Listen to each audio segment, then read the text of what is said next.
The man in charge of UNM athletics for more than a decade says he's going to step down. Paul Krebs is retiring. All of this happening as he's under investigation by the state auditor and the attorney general. Nancy Laughlin has more from Krebs himself, who says he's done nothing wrong. Well, Paul Krebs says he was ready to retire. He says in recent weeks he has been a distraction for UNM and says he didn't want to stand in the way.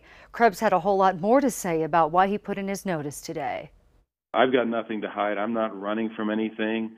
I welcome the audit. I welcome the scrutiny because I feel like we've done things the right way. After heading UNM athletics for 11 years, Paul Krebs is calling it quits. He is now under investigation by 2 state agencies. Tonight, Krebs talked with former KOAT sports director, now sports radio host, Bob Brown. I do think the last couple of weeks have become a distraction for me, for UNM, and I certainly don't want to stand in the way of the university and the athletic program. Krebs will be gone by the end of the month. The last couple of weeks he has been in the spotlight a lot after it was revealed taxpayers picked up the tab for 3 people who are not UNM employees to take a golf trip to Scotland with Krebs in 2015.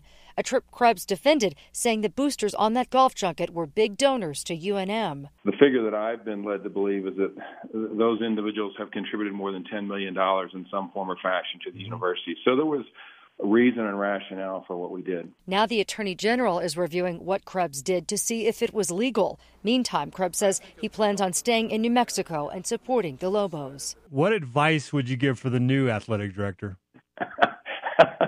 Thick skin. What I would say is that it's a wonderful place to live. It's unique. It's different. Coach Davey often talks about the uniqueness, and I think there's a lot to be said for that. In Krebs' resignation letter, he touted a lot of his accomplishments and said part of the job of athletic director is to raise huge amounts of money.